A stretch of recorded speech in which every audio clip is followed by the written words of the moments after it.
So fire cremation, we really think, okay, somebody dies and poof, they're ash. But what happens is the body gets put in an oven, which is known as a retort. There's an open flame that's at about 1800 degrees. It's got a 5-inch pipe that feeds the fuel into the fire. So it has a very high carbon footprint. It uses as much gas as a cross-country road trip.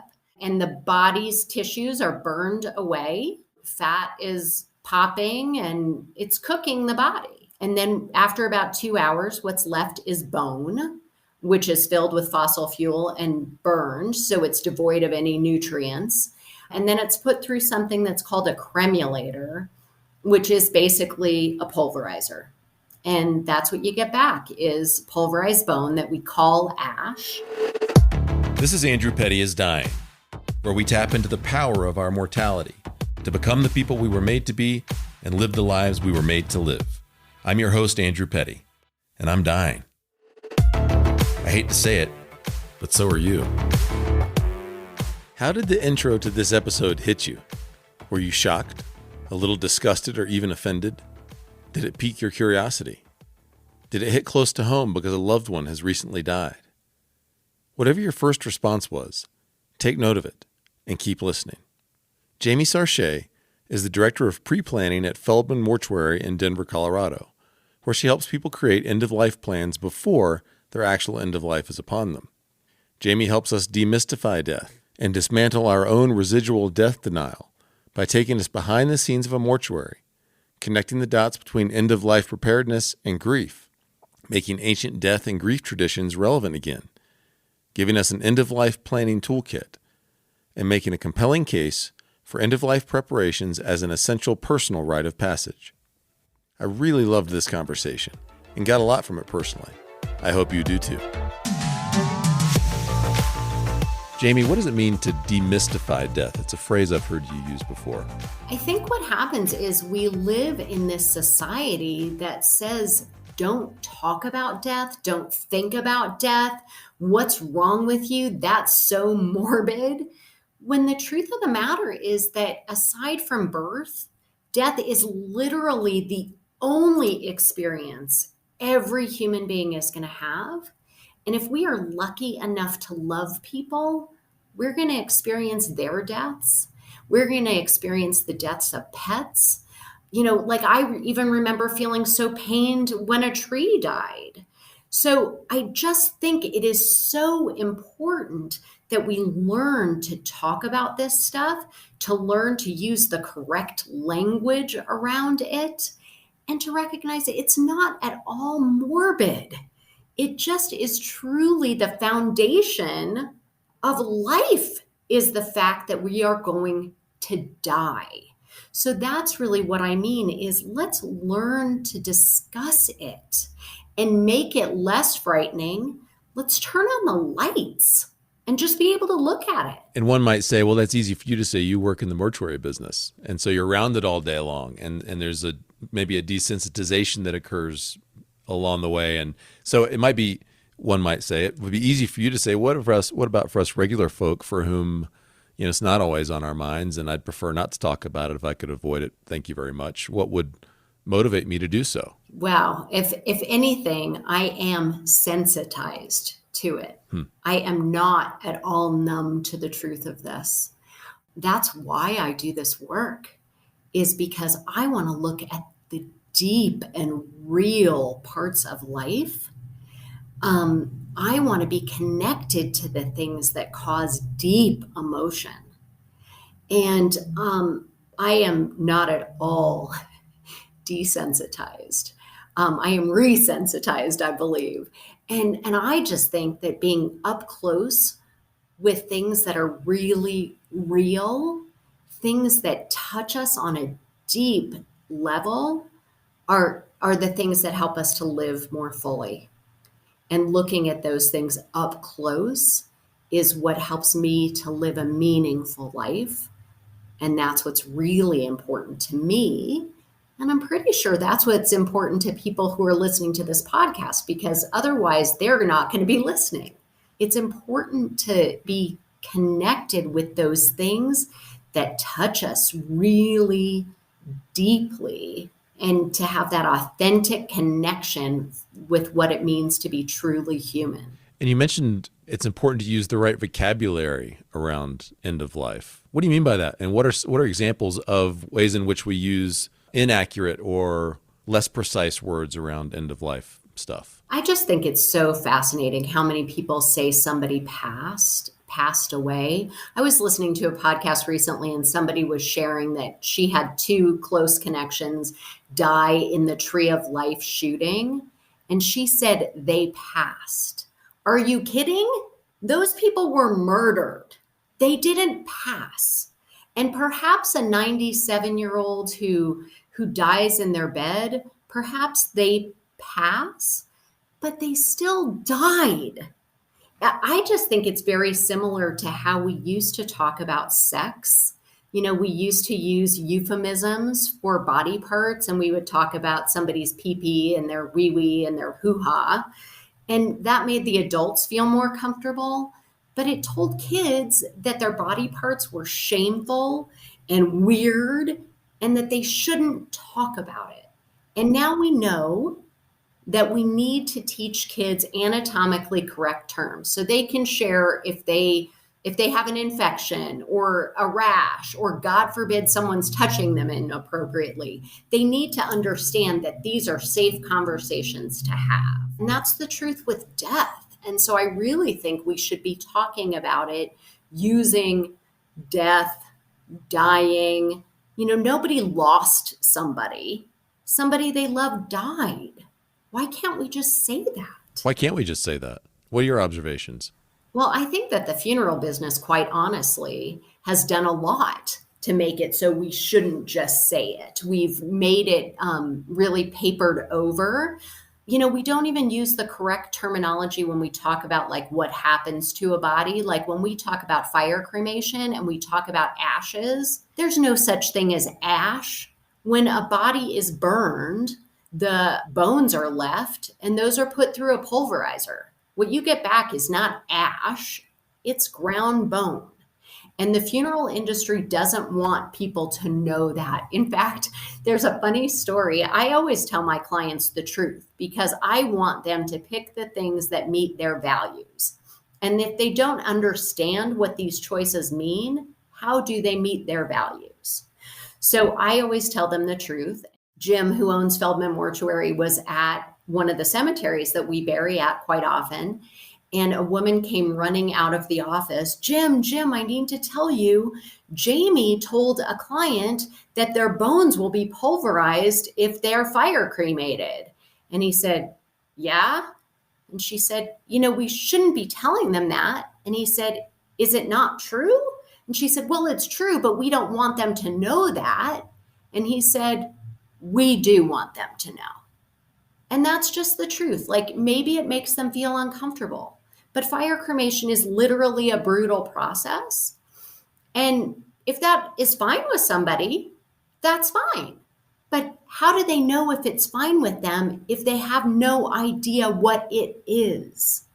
And so the funeral business has kind of said, we'll be the caretakers of all this. And you don't have to know anything. You just go about living your life and you don't have to understand what it is that we do. And I don't believe that should be true. I think people should make decisions that match their values and they should understand what those decisions are. Pull back the curtain. Yes. So it's not just some magical, mystical process happening behind the scenes that they don't have access to. Have you ever seen that backfire? Yes. I was just talking about this the other day. I did a presentation for a university enrichment group. And so I was on a webinar and I talk about fire cremation being a brutal process. And when I got back the evaluations, I got real nice evaluations, except this guy who was like, why do you say it's a brutal process? You're dead. And the truth is, I think it backfired with those clients who went over to the other funeral home. Like they didn't want to use my services because I told them the truth. So yeah, I think it does backfire. For me, it's such a value that people should really understand. But again, some people don't have any interest in understanding, and I can't change that for them. So I can only connect with the people who want to be connected with. And you piqued my curiosity. Will you tell me more explicitly, or tell us more explicitly about the fire cremation process? I would tell you all about any process. So fire cremation, we really think, okay, somebody dies and poof, they're ash. But what happens is the body gets put in an oven, which is known as a retort. There's an open flame that's at about 1800 degrees. It's got a 5-inch pipe that feeds the fuel into the fire. So it has a very high carbon footprint. It uses as much gas as a cross-country road trip. And the body's tissues are burned away. Fat is popping and it's cooking the body. And then after about 2 hours, what's left is bone, which is filled with fossil fuel and burned. So it's devoid of any nutrients. And then it's put through something that's called a cremulator, which is basically a pulverizer. And that's what you get back is pulverized bone that we call ash. If you've ever seen it, you'll see it's kind of gray. It's got sharp shards in there because the bone's really brittle. And when people go to scatter it, it can actually kill plants because it's filled with fossil fuel and it has no nutrition in it. The other thing is that everything in our body and all of the gas is going up into the atmosphere. And so you know how we used to burn leaves and trash and now we compost? Because we've learned burning is bad. We have much better ways of taking care of a body that does not contribute to climate change and is a much gentler way to care for somebody that we love.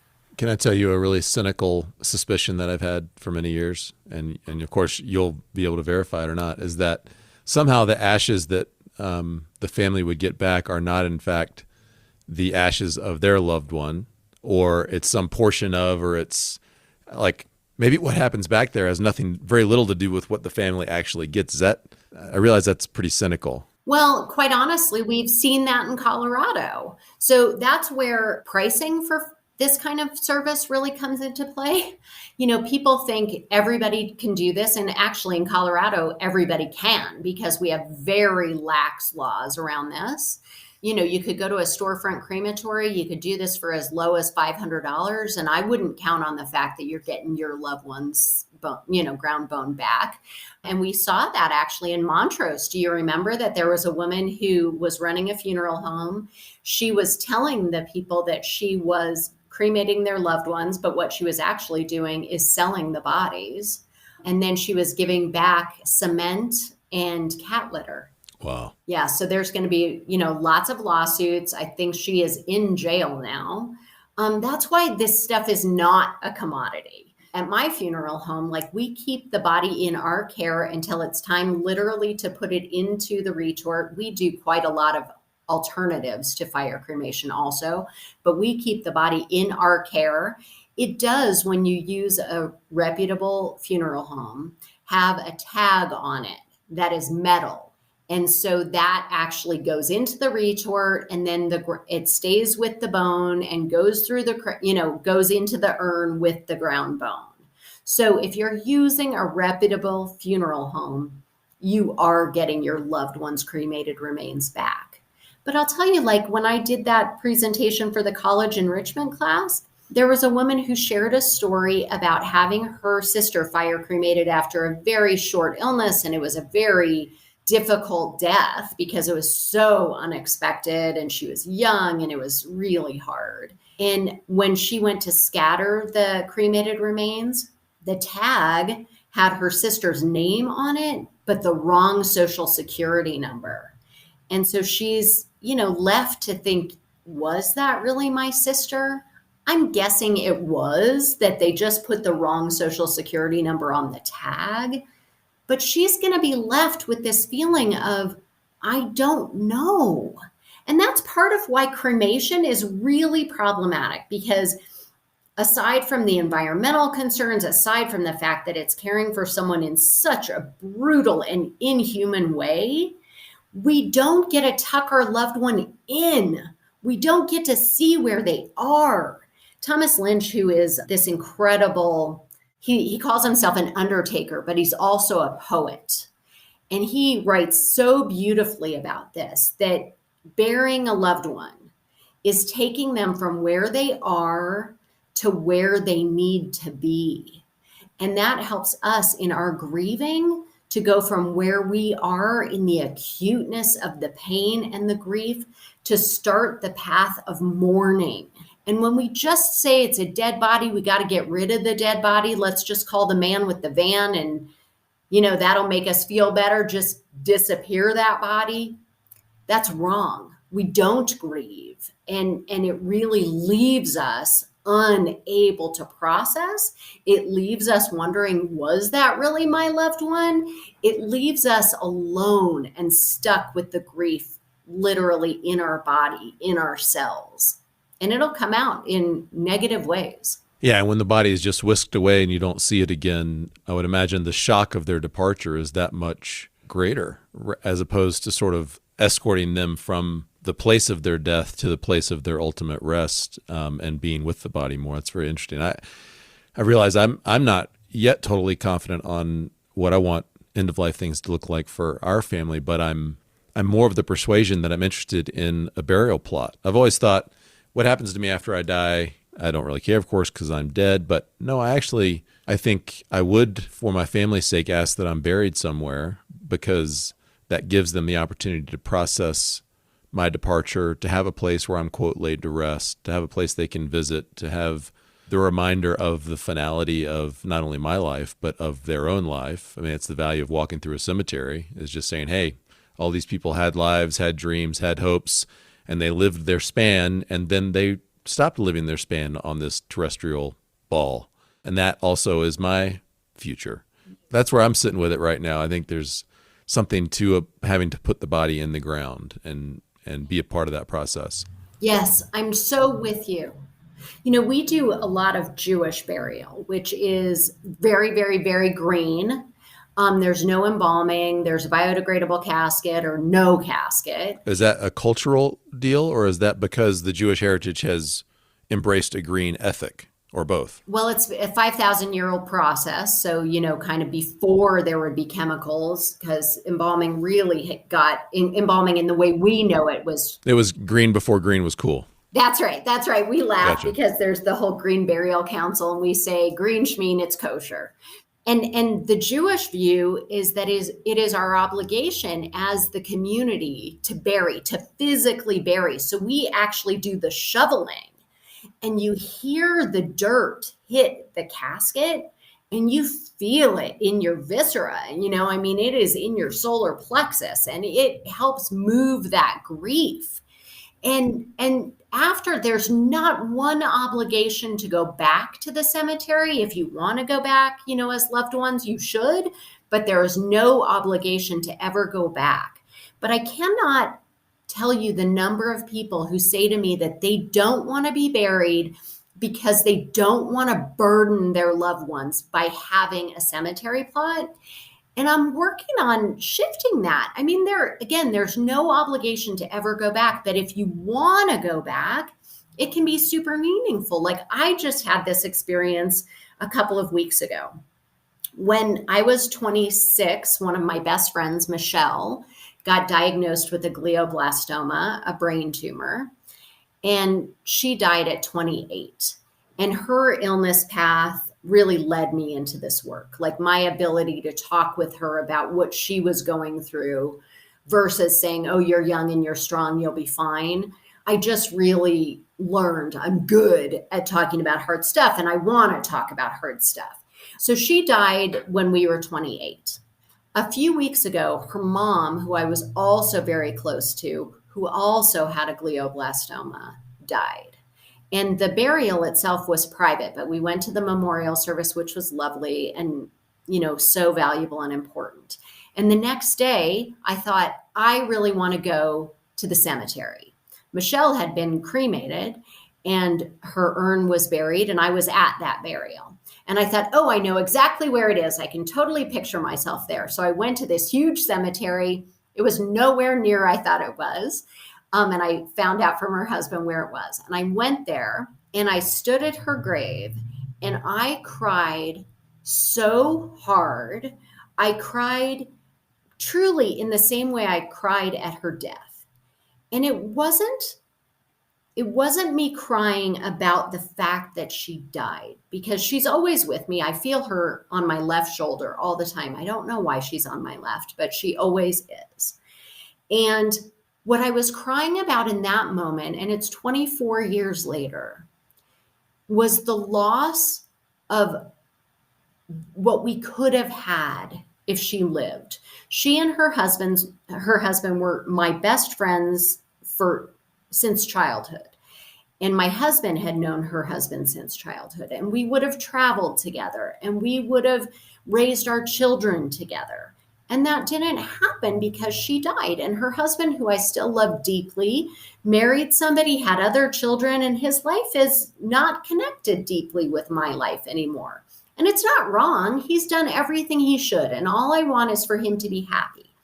But that is a very significant loss for me right now. And being able to go to her grave and tap into that was powerful and important and valuable. And I'm not sure I would have been able to tap into that without going to her grave. And I hadn't been there since her burial the first time. So it's not like I'm a weekly visitor, but I didn't know I needed it. And look how much I did need it. And to be able to express something that has been sitting on my soul for a long time was helpful. And so I just think that we need this. How was it helpful for you to get reacquainted with the grief in a new way? It's funny, for the last 24 years, probably, when I see her husband, I just feel grief. And I thought I felt the grief about the fact that I'm not as closely connected to him.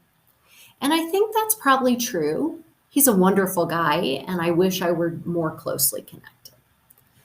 But really, the idea of, and I might cry now, the idea of my life would have been very different if Michelle had lived. And our children's lives would have been very different if Michelle had lived. And I was grieving the loss of that potential. And that is a very different loss than the loss of her life, if that makes sense. In my mind, that's a very different loss. That was a loss about my life and her place in it, but really more about that closeness that I wish I could have continued to have. And I'm curious, how has that been an important grief to encounter and clarify? Because you weren't aware of its presence. It was even a little bit misdiagnosed in a sense. And now that you're clearer on what that grief was and you've experienced it, and you're still able to experience it even in this moment, again, the devil's advocate or the cynic might say, why not let a sleeping dog lie? Like, why go be sad? What's the benefit? The benefit to me, I want to live my life with the most authenticity. I want to live my life with the most depth of emotion. I don't think that crying is a bad thing. I don't think that grief is a bad thing. I think that grief is the mirror of love. And tapping into the grieving that I'm feeling, even right now, is a connection to that love. And that is valuable. And I want it. I don't know if you've seen Susan Cain's new book, Bittersweet, but it's really about that, about depth of emotion is what makes us human. And that's how I can live my life with meaning, is to connect with the things that cause me pain, cause me grief. I don't think that that's a negative thing at all. I think that that is a beautiful thing, and I'm grateful for it. Well, and your grief and all of your emotions are very welcome here and honored here. And I appreciate your authenticity and your willingness to let us experience that with you. I had It's similar but different. I had about a year ago, I listened to one episode of my coach's podcast, and she was talking to a young man who was getting ready to graduate college, and they were coaching in real time for the listener's benefit. And the young man sort of had, the world was his oyster. It was an uplifting, exciting story of a young man about to be launched into the world to accomplish great things, and he seemed that sort. And as I listened to the episode, I realized that my emotions were going the opposite direction. I wasn't feeling uplifted and encouraged. I was feeling more and more deeply sad. And I was like, what is going on here? And it was early in the morning, and I went upstairs when my wife was getting ready for the day, and I just said, man, I had the weirdest experience. I was listening to this episode, and I started getting sad. And before I knew it, I was weeping. And I have emotions, but I'm not a deeply expressive emotional guy. And I was as shocked by it as she was, I think. And I'm just leaning on her shoulder, just weeping, sobbing. And I realized it's because, 25, 26 years ago, I was that young man, at least at face value. So this is a death of a different sort. It's an internal death for me, not the death of a loved one. But then anxiety showed up in an acute and debilitating way. And that man that could have been was no longer an option. And another man began to emerge. And I had never processed the grief of the loss of that man that could have been. And I was, big time in that moment. And so I can say from firsthand experience that whenever grief is unacknowledged, it's still present. Just because we don't feel it or are not able to acknowledge it doesn't mean that it's not there and having some impact in our lives, and the opportunity to access it and actually process the grief through all of the outward displays of emotion that need to accompany emotion in order for it to be fully born was really valuable to me.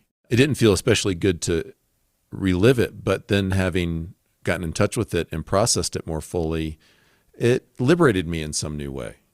Okay, that did happen. That guy never did become, but you are who you are today, and good to know you were sad about that. And now maybe you can move on with a little bit more freedom. And so it's analogous. It's not apples to apples. No, but I really appreciate that. And what I'm thinking about is that we have so many deaths in our lives, and those kind of things are really important to acknowledge. And what I think we typically do, and I hope your wife didn't, it doesn't sound like she did, but what we typically do is rush in to go, yeah, but look what you've done now, and look where you are now, and blah, blah, blah. And that journey is how you got here. And, we try and make it like, oh, you don't have to sit in those feelings that our society perceives as negative. And I am a big believer in, sit in that space, sit in that space. And I get real upset when people talk about a celebration of life, because I just think, why can't we just allow ourselves to be whatever we are? And maybe we'll be, laughing, but I don't imagine most of us feel tremendously joyful when a loved one dies. Maybe if you have a deep belief in heaven, maybe you might. That isn't how I live my life at all, but for somebody, maybe that could be. I just always think, be what you are. And that might be crying a lot. That might be laughing. That might be laugh crying. That might be angry. That might be yelling. Whatever it might be, it's okay. And just be that. I come from a Christian faith tradition, and just as you say that, it helps me see that potentially we do ourselves a disfavor in what I often see as an insistence in the Christian community to have that celebration of life orientation. Like, how could you do otherwise when we're celebrating this person's ascent to the heavenly realm, eternity with God? How could we mourn? How could we grieve? And I think, well, because it's sad that they're not here anymore. That's why. And so maybe there's a sense in which we short circuit our grief. It's not that we, from a Christian perspective, can't also celebrate what we would believe to be someone's reunion with their Creator, but let's not short circuit that process and kind of jump or end run around other points that are super important for those left behind in order to move forward in fullness. Yeah, I just really want to underline that okay, so the person who died, great for them. If they're connected with their Creator again, that's wonderful for them. But we're still left here without them. And so what does our life look like moving forward without them in it? And it is okay and beneficial and better for us to sit in those feelings and allow them to move through us versus shoving them away, which just pounds them into our cells and gets them stuck there.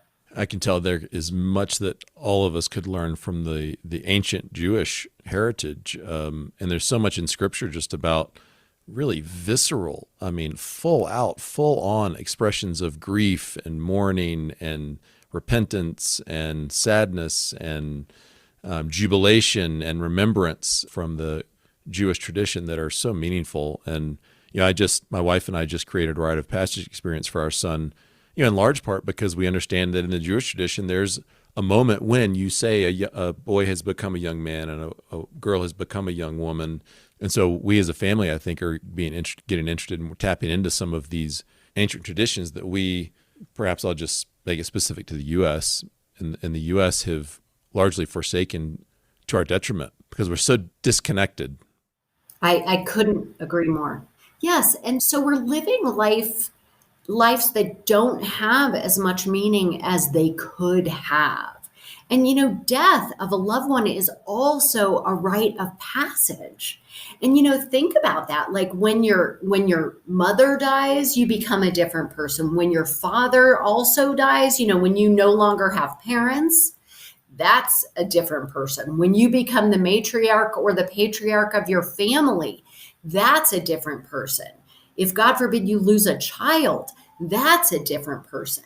I think that we have to kind of understand that the rituals around this are really to create that rite of passage. And I agree with you. I think that the Jewish sages were just deeply psychologically brilliant, because that idea of physically burying our loved one, taking them where they need to be is so powerful. And then we get a week off.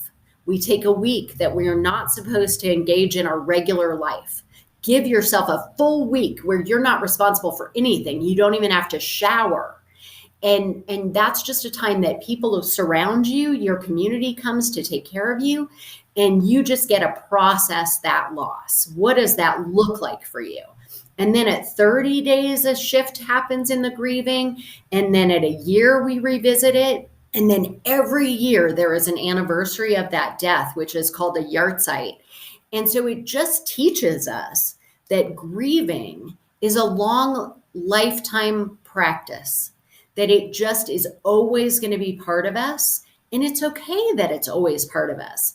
It ebbs and flows. And it can be like the ocean where at the beginning, the waves are coming fast and furiously and you're feeling like you're drowning. But as you get more able to navigate it, you can see the waves coming and you can know to hold your breath and you can prepare better. But every so often it's high tide again. That's what I experienced with Michelle going to her grave. Like it was high tide again and it was okay. And I know I'll survive it because I've experienced it many, many, many, many times. And that's also why I think that we should be inviting children into this, young children, and we should be practicing it. And when they have a loved one die, they should be coming to the funeral and they should be invited in and the curtain should be pulled back. And when a pet dies, we should have ritual for that pet. And we should be practicing this stuff so that we can understand it's safe. It's not going to kill us also. It's safe to grieve. It allows us to align our expectations with reality is part of what sticks out to me, because the Jewish insistence on going through the grieving process means that you're acknowledging that life is, on some fundamental level, sad. Period, full stop. There's also joy and things to celebrate, but it is profoundly sad and full of peril and loss and danger. And the degree to which we're divorced from that reality, unwilling to acknowledge or unable to acknowledge that reality, is the reality to which, when peril and loss and sadness find our doorstep, we are destroyed by it. And I think that if there's anything that armchair quarterbacking history I could observe, it would be that the Jewish culture has If they've done one thing well throughout history, it is persevere and persevere and persevere and persevere through tremendous waves and tidal floods of grief and suffering. And what's come out of that also is a deep humor. I mean, you look at comedians and a lot of them are Jewish. I think you're absolutely right. And I will say that I think that Jewish culture does this really well. However, many, many, many, many, many Jewish people do not avail themselves of it. Jewish people are often just like the wider community of wanting to pretend that it doesn't exist, wanting to have a celebration of life. Well, is that to the degree to which the culturally Jewish person has exchanged that cultural heritage for the prevailing Western one, where we avoid things? Yeah, maybe. And the other thing is, if you're not a super observant Jewish person, you might not even know this stuff exists. I didn't know it existed until I started working in this world. And oh, wow. Yeah. we're not teaching about it enough. I really didn't know. I mean, I knew that Jewish people buried, but that's pretty much all I knew. And so we're not talking about it enough in the Jewish world either. And I'm trying to change that also. It also strikes me, you said something to the effect that the Jewish community also has a great sense of humor. And you might expect that a culture that's so acquainted with grief and is so good at grief, sort of, I mean, that's a cheap way to say it, but would maybe get stuck there. But I think the opposite proves to be true, that when we are willing to really embrace grief, then we're more fully capable to embrace joy, because we're not living in ignorance. We understand that life and death go hand in hand. And on the one moment you can experience life, and the next moment death, and one moment sadness, and the next moment joy. And both can be true. They coexist. And we don't have to be in sort of some manic pursuit of joy and pleasure all the time. Yeah. And really, the truth of the matter is, if there is no darkness, how could you ever see the light? Yeah, this is the deep paradoxes of the human experience, but they're so true. Yeah. You mentioned that in a bio statement or somewhere I found online. You said that you help people create a path for bereavement in your role as director of pre-planning. What is that conceptually, and what is that practically? So when somebody dies, if no plans had been made, often the grieving they have no ability to understand what their grief needs are. They are in the acuteness of the grief. They cannot think. Like literally a gray cloud comes over their brain. They are not as smart as they were the day before. And so they cannot make good decisions. And so what they think typically is, we have a dead body, we got to get rid of the dead body. And so that often leads them to doing fire cremation because it's the cheapest. They think it's convenient. They think it's easy. And then they don't ever process the loss of the person that they love, the death of the person they loved, because they just get stuck in, let's get rid of this body. When somebody does their own planning ahead of time, their loved ones have to make only one phone call to get that plan put into action. And I really encourage people to plan for an event, some sort of memorial service, some sort of burial service, something that allows their loved ones to get together in community and put that person in their final resting place and be with other people who cared about that person, to tell stories and connect and tap into their real emotion so it can be expressed. And that gives them the path to walk on. They are going to be on a grief journey no matter what, but they don't know how to put one foot in front of the other unless it's given to them. And so if we make our own plans, hopefully decades before we need them, because the truth of the matter is we don't know when we need them. And I hope COVID has taught us that. that we don't know. When we put these plans in place, it just is such a gift. It allows the people who love us to feel complete, to feel connected to their grief, to connect with other people who love us, and to just start processing. And again, it's a lifetime issue to do that. And so we really need to give that to our loved ones, or they don't know how to access it on their own. And they just might not even know they have grief needs until it's stuck in their body and coming out in really negative ways.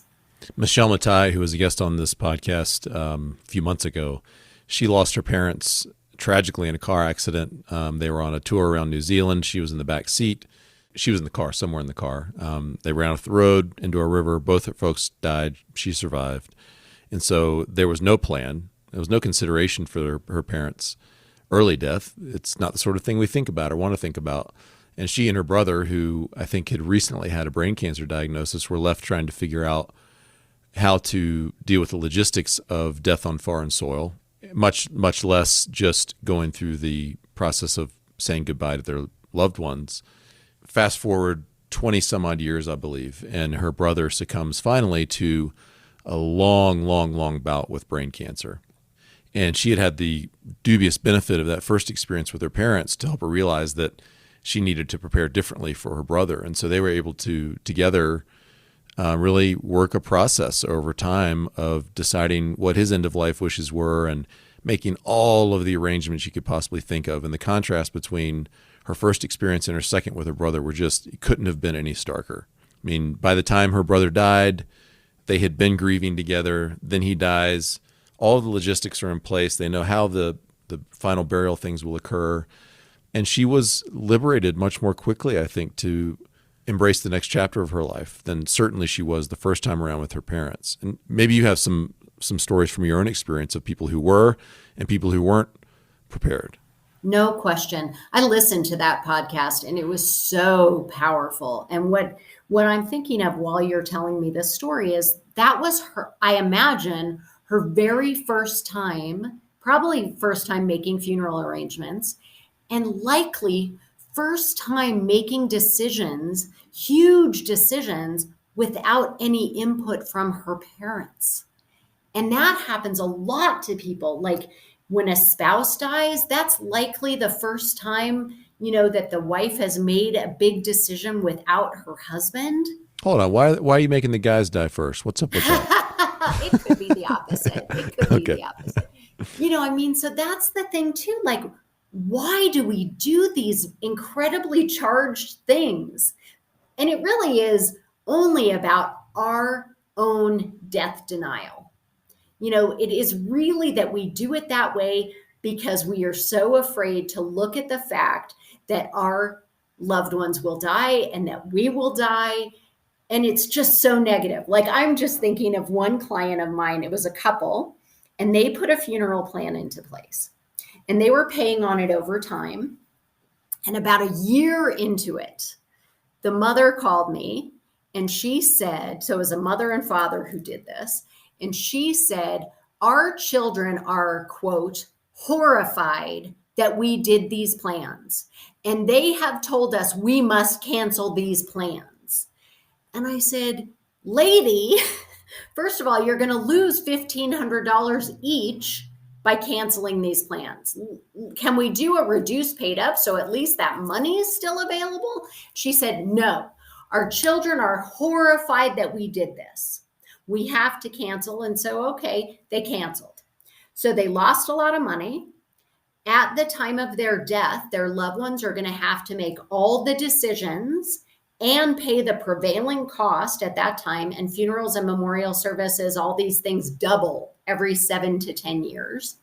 And the reason that is going to happen is because the children were too afraid. And these are like, 60-year-old children. These aren't 10-year-olds. That the children were too afraid to acknowledge the fact that their parents are going to someday die. I have seen that so many times, not to that degree, but often I have seen that fear get in the way of doing what we know we should do. My father is an estate planning attorney.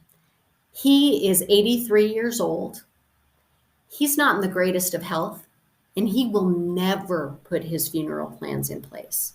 And fine, my brother and I can handle it. At the time of his death, we will. His wife is not my mother, and she has a child who is, close to 40 years old. But they often treat her like a child. They don't want her in charge of things. And maybe a decade ago, I was talking to her about the fact that she will be in charge at the time of her mother's death. She called her mom and said, I'd really like you to make these plans. My father called me and said, you are not to talk to Alyssa about our death. And she was literally 30 years old at that time. She knows they're mortal, and yet they want to protect her from the fact of their death, but that protection is ultimately going to lead to exactly what they don't want. Because as the child, she is the legally responsible party for putting the plans into place for her mother if her mother doesn't do it for herself. That's crazy. So their fear is going to cause them to create the thing they most fear. So I see those kinds of things a lot. I also have seen a family that the mother said, I don't want any kind of funeral, don't do anything. So they cremated her, and they put a huge newspaper notice in because that was one thing that she didn't tell them not to do. When her son came to pick up the urn, I said to him, are you going to do anything? Are you going to get together? And he said, well, maybe we'll have dinner together. And I said, maybe you could bring the people who love her to get together at your house and you could just tell stories. And I gave him permission to grieve. And that man hugged me so tight because he needed me to tell him, yeah, you got something inside that you need to get out. And the only way you're going to get it out is by having something. I have another story of a woman whose father died and was cremated, and they had no service at all. Her mom had the urn on her bedside table, and that was working for her. But this adult daughter said to me, I feel so stuck. What do I do? So I said, well, why don't you go to somebody else's funeral? And she did. And she said it was so meaningful. And I'm not even sure that she was deeply connected to the other person whose funeral she went to. I think it was somebody she knew. But being around other people who were grieving helped her to tap into her own feelings and move them.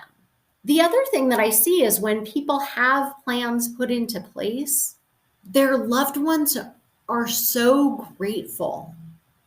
They don't have to make decisions. They know they're doing exactly the right thing for their person. They can just stay in their emotions because they don't have to do all the pragmatic stuff. And it just makes such a difference. It's such a gift when people plan ahead. What are the contents of a well-crafted end-of-life kit? Creating my own end-of-life kit, what would it include? Well, it's got to include your advance directives, your powers of attorney. Those things are so important, and anybody 18 or older needs them. So get them for your kids too.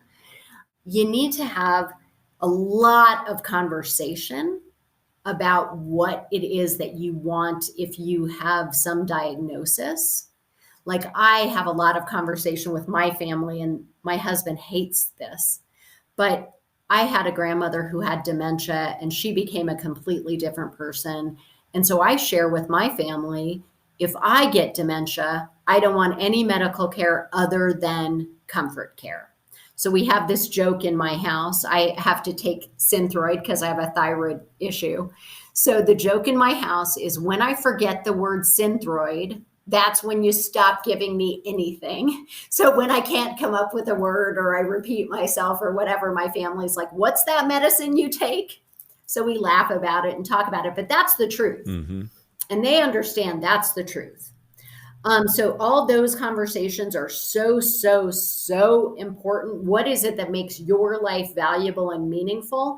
And don't just stay alive with medical care because we have so much medical care. Don't prolong your death unless that's what you want, but have those conversations. And then really think about what should happen to your body. And don't just say, what do I care? When I'm dead, I'm dead. Again, the dead guy is probably fine, but the loved ones are not. So think about, what are your values? If you're somebody who drives a hybrid and has solar on your house, burning your body is not going to meet those values. So figuring out that doing a green burial is probably going to be a lot better. And again, giving your loved ones a place to go if they should ever need it. Having an alkaline hydrolysis, which is water cremation, that's actually environmentally beneficial. If you live in a state in which it's legal, you can compost your body in a vessel. You don't have to have a cemetery plot. So learn about all the options available. Meet with somebody like me who can literally put those plans into place. So what I do is I get together with people and we talk about all their values. We figure out what meets those values. I take their vital information that we need for a death certificate. I put together a contract based on all of the service that they want. And then that money gets held by an insurance product, and it stops the inflation, and it allows their loved ones to literally just make one phone call. The plan gets put into action. They don't have to make decisions. They don't have to come up with money. And this stuff isn't inexpensive. And it just allows them to feel, and allows the people who put their own plans in place to get really significant peace of mind. Because the truth of the matter is, we all worry about death. But I think that the thing that many of us worry about the most is how our loved ones are going to be without us.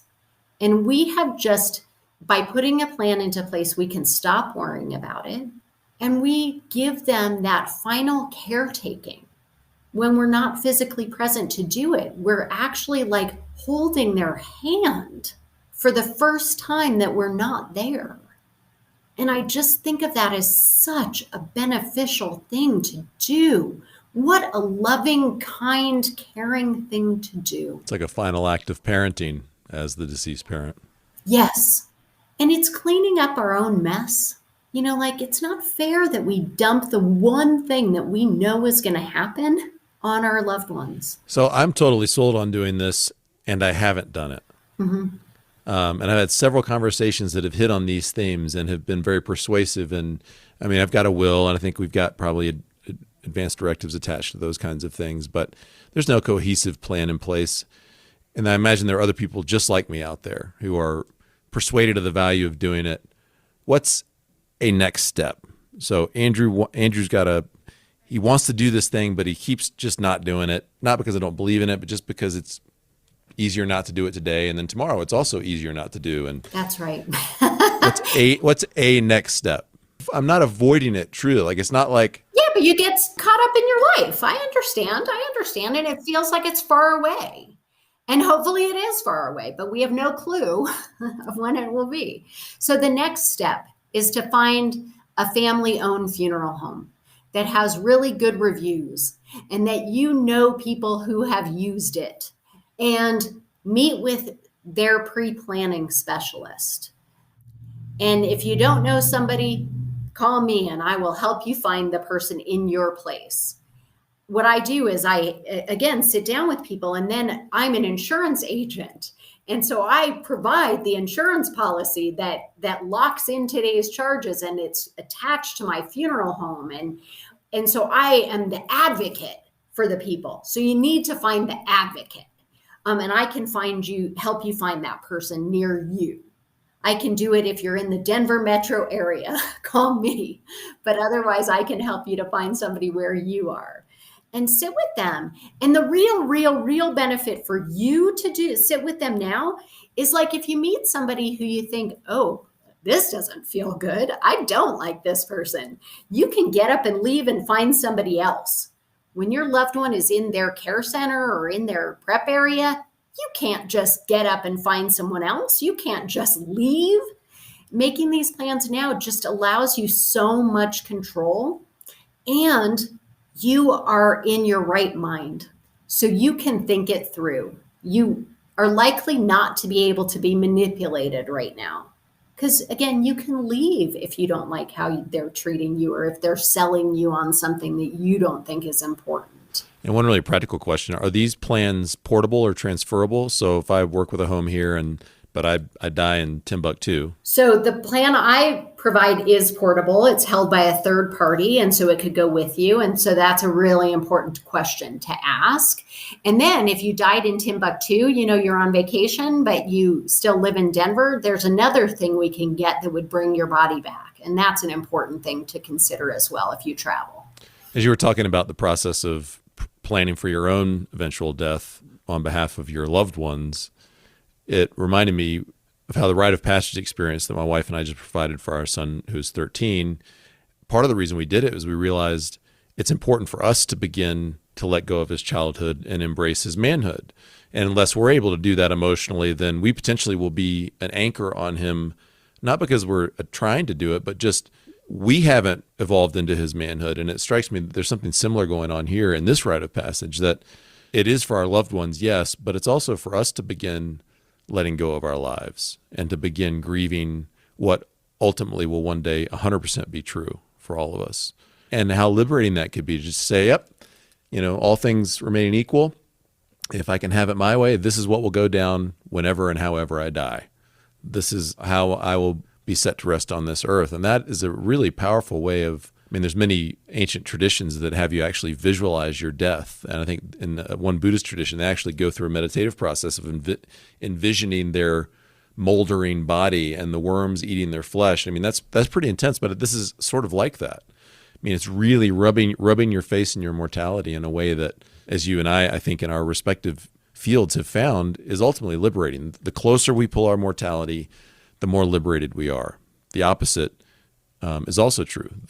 The more we stiff our mortality, the more enslaved we are to its reality and the less liberated we are. Yes, I don't think I have anything else to say. That was exactly right. I could not agree with you more.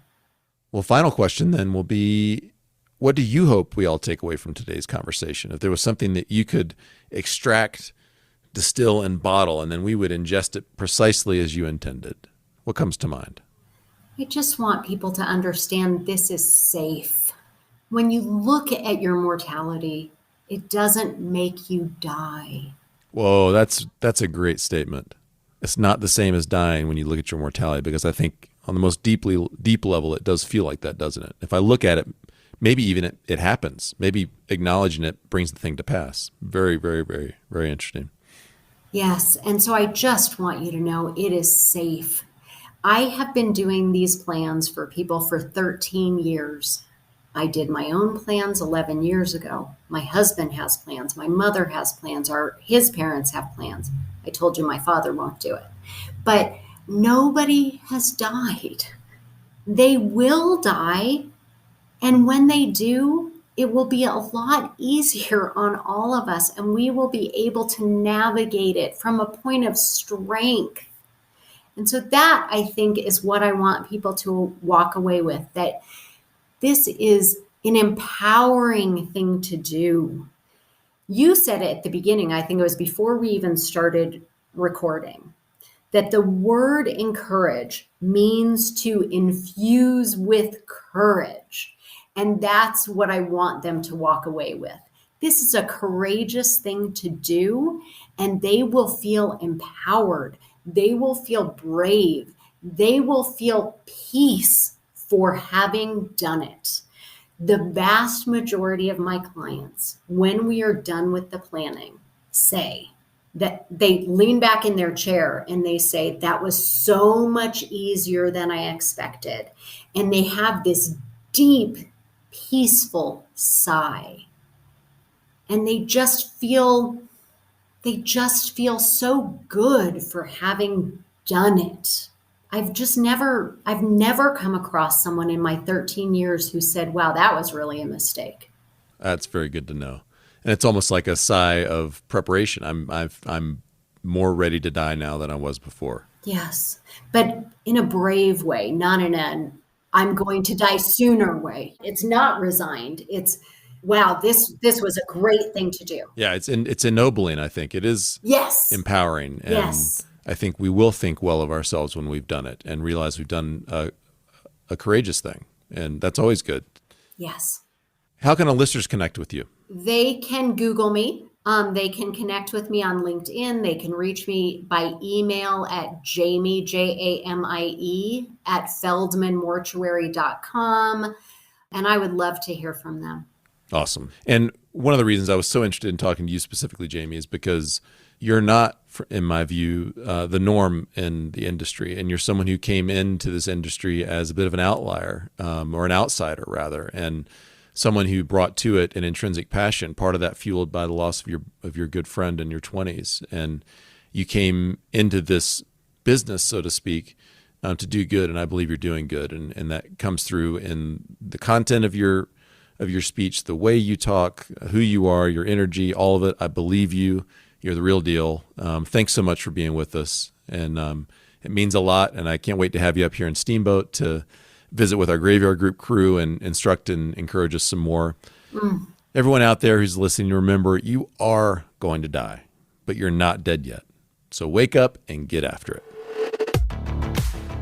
If you've tuned in much recently, you know that rites of passage are very much on my heart and mind right now. Episodes 60 and 69 tell more of that tale. Among the many things that stuck with me from this conversation with Jamie, the significance of end-of-life preparations as an important personal rite of passage is top of the list. By voluntarily undergoing this rite of passage, we deal a mighty blow to our denial of death and empower ourselves to live with even more guts, gusto, and abandon, and give the gift of less complicated grief to the loved ones we'll leave behind. I've already set the ball in motion to complete end-of-life plans for me and my wife. Take a moment and breathe. Allow your heart and mind to bring to your attention the things from today's episode that are especially relevant to you. If it's a welcome insight, receive it with joy and gratitude. If it's a less welcome insight, but one that you know you needed nonetheless, receive it with courage and gratitude. Next, determine how you will pair your insight with action to move toward transformation. Insight plus action equals transformation. What's one thing within your ability to control that you're able and willing to do between now and when the next episode of this show drops in 2 weeks? Whatever that thing is, commit to it and do everything in your power to fulfill that commitment. For some extra motivation and inspiration, tune in to episode 64, End of Life Planning, Why You Should Do It Now and How, with Michelle Matai. Her story is both tragedy and triumph, a compelling case study in the value of making your plans now while you still can. I created the Graveyard Group to give us all a concrete, consistent way to demystify death, dismantle our death denial, and harness mortality's incomparable motivational power to live with guts, gusto, and abandon. With your own confidential board of advisors in a small group setting, you give the things that matter most the attention they deserve before it's too late. It's easier to stick with the status quo until suddenly it isn't, when crisis hits and there's no more time for do-overs. Don't let the status quo get the best of you. Tap into mortality's status quo-busting power instead. See if the Graveyard Group is right for you. New groups for men and women are launching in January, led by a fantastic team of facilitators. Visit andrewpettycoach.com to learn more. I'm so glad you tuned in today. Don't forget to follow this show, and I'll see you next time on Andrew Petty is Dying.